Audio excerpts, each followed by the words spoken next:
What I've enjoyed most about working with you on this paper on shared leadership in higher education, which has just been published by the Leadership Foundation and together with the LH Martin Institute, has been that it's been a genuinely collaborative piece of work. In itself, it's been a good example of shared leadership.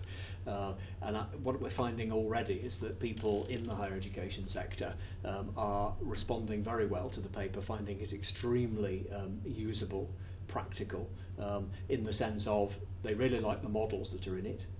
They really like the case study examples of practice from both Australia and the UK, and they really like the discussion questions that the paper opens up. I think as we reflect on the paper, it's really interesting to see how it came together and how we structured it. I mean, that's excellent to hear, Paul, because of course when we set out to do this, the aim really was to bridge the theory and the practice around shared leadership in higher education.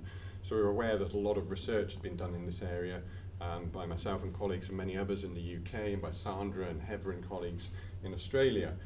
And there was also a lot of work for the practice and leadership development sector as well, and we felt that some work here to bring together those conversations was going to be really helpful. That's certainly what we set out to do.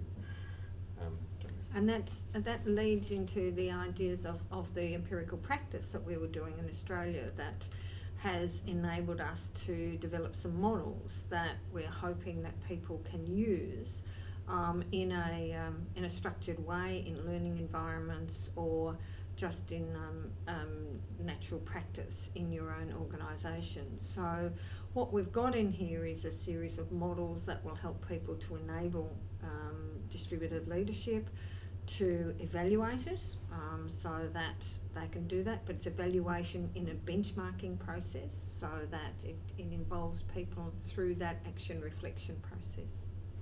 And I think there's a really interesting section on engagement. So how do leaders collectively work to secure greater engagement of the people that they're working with in institutions? We've got some interesting case study examples of how institutions have deliberately set about. There's one university whose senior management team deliberately set about trying to create a more collaborative working model and shared leadership amongst how they did things together, and brought the Leadership Foundation in to facilitate a process which looked very directly at conversational styles, approaches to delegating work, etc., and produced a really, really powerful day. That's one example of the case studies in the paper. But I think that there are things which are really interesting, staff developers as well as practicing leaders in institutions. I'm hearing a lot about people using the discussion questions in each of the sections in the paper to stimulate discussion in workshops between leaders at many, many different levels in institutions. So as a stimulus paper, it really does seem to be stimulating not just thought but practice in institutions. Well, that's great to hear, and again, one of the great benefits for us working alongside the Leadership Foundation and the LH Martin Institute on this project was bringing in those real rich examples from practice as well to illuminate and explore the underlying concepts for it, and again look at the implications for practitioners and leadership development community. So I think if leaders at whatever level of institutions really want to have some practical sense of what they can do to start developing and then sustaining shared leadership, I really think there's plenty of evidence that suggests this paper will help them in that.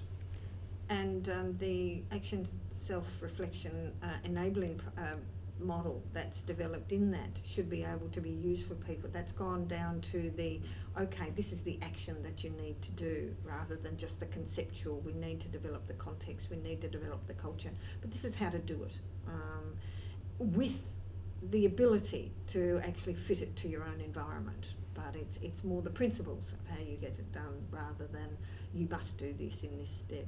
We've used it as a traffic light sort of process where you can show, right, the green is we're doing this, the red is, oh, we haven't started on that yet, the amber is, okay, this is where we've got some evidence but we need to work on this.